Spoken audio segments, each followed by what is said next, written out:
मिथुन राशि वालों, आपके जीवन में सबसे ज़्यादा दुख क्यों आता है? कौन सी वो वजह है जिसकी वजह से दुख आता है? तो कुछ जनरल चीज़ें हम लोग डिस्कस करेंगे, देन हम साथ वो बड़ी गलतियाँ देखेंगे आपकी, जिनकी वजह से आपको दुख जीवन में ज़्यादा देखने को मिलते हैं।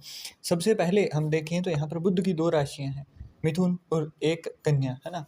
तो यहाँ पर जो कन्या राशि है वहाँ पर यही बुध जो कि ज्योतिष के अंदर राजकुमार हैं, वो बहुत ज़्यादा मैच्योर हो जाते हैं, परंतु जब मिथुन राशि की बात आती है तो कहीं न कहीं वो बच्चे जैसा हाल यहाँ पर देखने को मिलता है बुध महाराज का। और उसी वजह से आपको कई बार, है ना, वो जो चूक होती है वो आपकी मैच्योरिटी कहीं न कहीं रोक देती है। तो एक-एक करके आपकी गलतियों के बारे में भी बात करते हैं और कुछ चीज़ें आपकी जो अच्छी भी हैं उनकी भी बातें करेंगे यहाँ पर। सबसे पहली गलती यहाँ पर आप कई बार, है ना, क्योंकि हाजिर जवाब है ये राशि, मिथुन राशि के जो जातक हैं वो हाजिर जवाब आपको देखने को मिलेंगे। इतनी जल्दी से इनका आंसर आएगा, मतलब किसी भी चीज़ को लेकर अगर आप बात शुरू करते हो तो इनका आगे से आंसर आना बिल्कुल इनकी ज़ुबान के ऊपर रहता है। और कहीं ना कहीं यही चीज़ आपको यहाँ पर बातों में उलझा कर लोग निकलवा भी लेते हैं। जैसे कि अगर मान लीजिए कोई आपके साथ मित्रवत रह रहा है और इसके अंदर खास तौर पर अगर आपकी लग्न कुंडली के अंदर छठे भाव के अंदर केतु जी विराजमान हैं, तो यहाँ पर आपको देखने को मिलेगा कि ऐसे लोग आपको बहुत ज़्यादा मिलेंगे जो आपके मुख के सामने आपके साथ मित्रवत व्यवहार करते हैं, परंतु जैसे ही आपने पीठ की वैसे ही आपके लिए विमनस्य, मतलब यहाँ पर दुश्मन जैसा व्यवहार, आपके लिए रंजिशें रखना, आपके लिए कुछ बुरा सोचना, है ना, मन के अंदर रखना, तो ये चीज़ें उनकी देखने को मिलती हैं। तो ऐसे में वो क्या करते हैं कि आपको थोड़ा-सा यहाँ पर ऊपर चढ़ाएँगे और आप वहाँ पर बहुत कुछ बोल जाएँगे। और वो चीज़ें कई बार यहाँ पर देखने को मिलती हैं कि आप शो ऑफ करने के लिए, क्योंकि राजकुमार हैं, तो यहाँ पर होता क्या है कि जब आपको यहाँ पर अच्छे से अटेंशन ना मिले तो आप अपनी चीज़ों को बढ़ा-चढ़ा कर बोलने लगते हो। अगर आपके पास वो चीज़ें हैं भी नहीं तो भी यहाँ पर आप बोलते हुए नज़र आते हो, और यही चीज़ होती है जो आगे जाकर आपको आपको अपने ही वाक्यों के अंदर आपके ही कथनी जो है, आपने जो चीज़ें कही हैं उनसे फँसवा देती है। तो सबसे पहली गलती यही है। दूसरी चीज़, क्योंकि यहाँ पर आप इंटेलेक्ट, अगर आपका देखा जाए, बुद्धिमत्ता देखी जाए तो बहुत अच्छी होती है। आप लोग हाज़िर जवाब भी हो, और वहाँ पर एक और चीज़ भी है, आप किसी भी महफ़िल में बैठते हो तो वो महफ़िल जमा देते हो। परंतु ये सारी चीज़ों के साथ-साथ एक और चीज़ आती है, कॉन्फिडेंस होना अलग चीज़ होती है, परंतु इन सब चीज़ों के साथ आपके अंदर आता है ओवर कॉन्फिडेंस। और ये ओवर कॉन्फिडेंस ही आपको बहुत सारी जगहों पर गिराता हुआ दिखाई देता है। जैसे कि अगर किसी ने कुछ नया कार्य का कहा तो आप वहाँ पर मना नहीं करेंगे कि जी मुझे तो ये आता नहीं है। चाहे ही आपको उस चीज़ का बिल्कुल भी रत्ती भर भी ज्ञान ना हो, परंतु आप उस चीज़ को एक्सेप्ट कर लेते हो, और उसके बाद में यहाँ पर आप स्ट्रेस भी भुगतते हो। यहाँ पर आपको, मतलब अंदर से जब आपको पता नहीं है तो आप अंडर प्रेशर आ जाते हो, और जैसे ही प्रेशर में आए, क्योंकि ये राशि जो है इनको आर्ट से बहुत अच्छा होता है ना, क्रिएटिविटी में बहुत अच्छे होते हैं। तो यहाँ पर ये अंडर प्रेशर आकर कई बार वो स्मार्ट वर्क, वो रास्ता नहीं खोज पाते हैं जब तक ये प्रेशर में होंगे, जो इनके अंदर बुध महाराज की कृपा से है। क्योंकि मिथुन राशि वाले आपको बहुत कम मिलेंगे जो हार्ड वर्क कर रहे हों। ये लोग किसी ना किसी तरीके से अपना काम निकलवाने के लिए स्मार्ट वेज ढूंढ लेते हैं। तो यहाँ पर जब तक आप प्रेशर्स के अंदर रहेंगे, जब तक आप दबाव में रहेंगे, वहाँ पर आपका वो स्मार्ट वर्क के लिए इंटेलेक्ट काम नहीं करेगा। तो यहाँ पर दो चीज़ों का ध्यान में रखना है कि आप यहाँ पर ओवर कॉन्फिडेंट ना हो।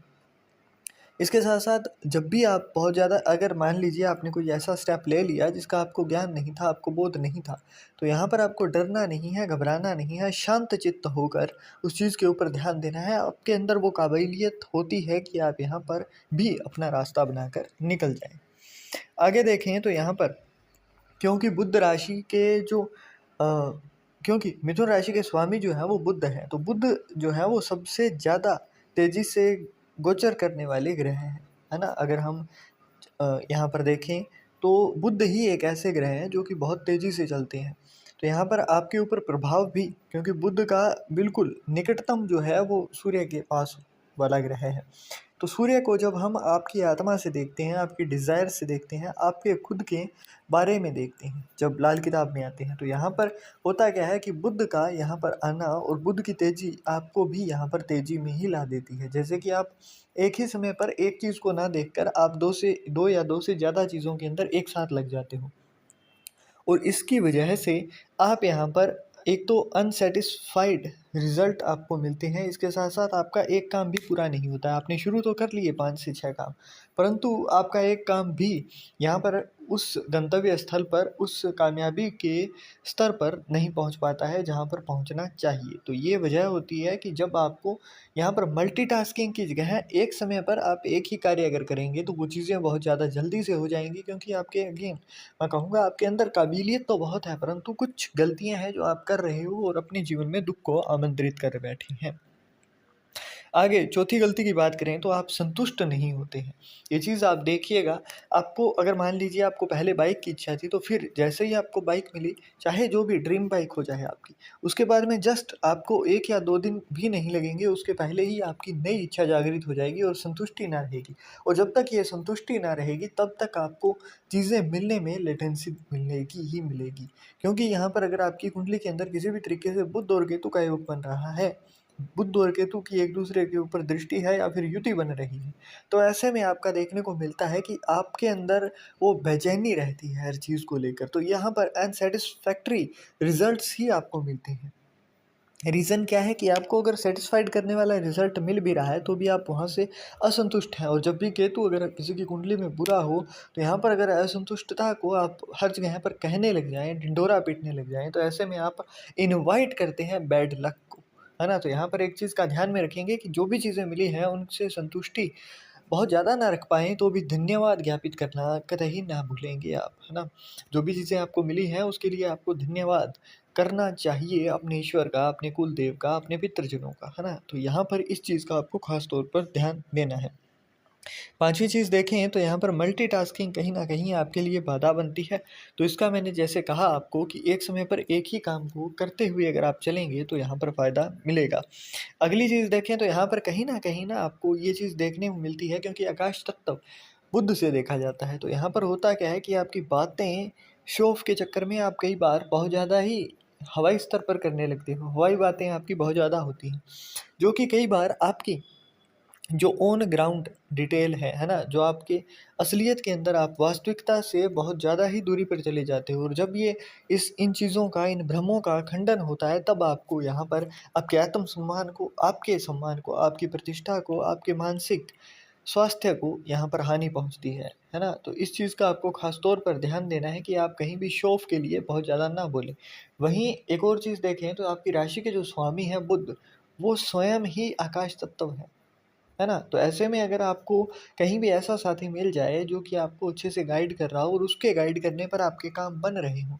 अगर उसकी आप सुनते हैं तो वो काम बनते हैं, और आप वो चीज़ें अगर नहीं भी करना चाहते हैं तो भी वो कर जाते हैं। तो इसका मतलब है उस इंसान का जो कुंडली के अंदर देवगुरु बृहस्पति की जो प्लेसमेंट है वो बहुत अच्छी है, और ऐसे इंसान के साथ आपको बिल्कुल भी नहीं संबंध खराब करने हैं अपने, क्योंकि वो इंसान ऐसा इंसान है जो कि आपके लिए यहाँ पर जीवन को बदलने वाला है। तो यहाँ पर आपको ख़ास तौर पर इस चीज़ का ध्यान रखना है, और यहाँ पर एक चीज़ का और भी ध्यान रखना है, जब भी कोई चीज़ें आप सीक्रेटली प्लान करें या फिर कोई भी लंबा प्लान हो, तो यहाँ पर डिस्कस जब भी करें आप कान के अंदर बोल कर करें, क्योंकि कान जो होता है वो भी आपका आकाश तत्व को ही दिखाता है और केतु से भी जुड़ा है। तो इसलिए आपने देखा भी होगा, कई बार पंडित जी जो हैं वो जनेऊ जिन्होंने धारण किया होता है, वो शौच के समय इसको कान के ऊपर रख लेते हैं। तो ये यही होता है कि आकाश तत्व पवित्र रहता है, आकाश तत्व कहीं भी धूमिल नहीं दिखाई देगा। आंधियाँ, तूफ़ान चाहे कितना भी आ जाए, आपने कभी भी आकाश को, मतलब आसमान को आपने कभी भी ऐसा नहीं देखा होगा कि मिट्टी वहाँ पर जाकर रुक गई हो, नहीं देखा होगा। तो यही वजह है कि यहाँ पर आकाश तत्व बहुत पवित्र जगह होती है, बहुत ही पवित्र तत्व होता है। तो इसलिए आपको ऐसे इंसान का संगत जो है वो अगर मिल रही है, तो उसको कहीं भी किसी भी तरीके से अपने हाथ से जाने नहीं देना है। अगली गलती जो है वो ये होती है कि आप लोगों के अंदर, क्योंकि बुध मिथुन राशि की जो आप ज़ोडिएक साइन देखेंगे, राशि का जो चिन्ह देखेंगे, तो वहाँ पर आपको देखने को मिलता है जुड़वा। तो यहाँ पर कहीं न कहीं आपके अंदर भी एक ड्यूअल पर्सनैलिटी आपको देखने को मिलती है। एक वो जो बिल्कुल ही बचपने के अंदर है, और कहीं-कहीं वो सीरियस भी होता है। आपके अंदर जो भी चीज़ें हैं, आप उससे अलग एक दुनिया में भी रहते हो, है ना? अपनी ही दुनिया आपने बना ली होती है। तो यहाँ पर थोड़ा-सा आपको भी खुद के अंदर थोड़ा-सा अपने साथ बैठकर आपको विचार करना है कि क्या मैं अगर ये सोचता ही रहूँगा तो ऐसा हो जाएगा? नहीं होगा। आप स्मार्टली वर्क कर सकते हैं तो स्मार्टली कीजिए, क्योंकि आपके अंदर एक बिज़नेसमैन का माइंडसेट है। तो यहाँ पर हमारी तरफ से एक ही इच्छा होगी कि अगर आप अपना कार्य कर सकें तो बहुत अच्छा रहता है। वहीं अगर सीधा-सीधा फाइनेंस से जुड़ा हुआ कर्म अगर आप करते हैं तो भी वो आपके लिए अच्छा रिज़ल्ट आपके लिए लेकर आता है। तो यहाँ पर आपके लिए जैसे बैंक हो गया, फाइनेंस देने वाली कंपनी हो गई, मतलब लोन कंपनीज़, है ना? इन्वेस्टमेंट बैंकर्स हो गए, तो इन चीज़ों के अंदर आपको बहुत अच्छी ग्रोथ भी मिलती है और यहाँ पर आप ऑनलाइन अगर कुछ काम करते हैं तो वो भी आपके लिए बहुत ही ज़्यादा फ़ायदेमंद होता है। अब बात करें आपके लिए कि आपका वो समय कब आएगा जब आपका भाग्य उदय होगा, तो वो उम्र होती है आपकी 30 से 32 साल से लेकर 38 साल के मध्य की।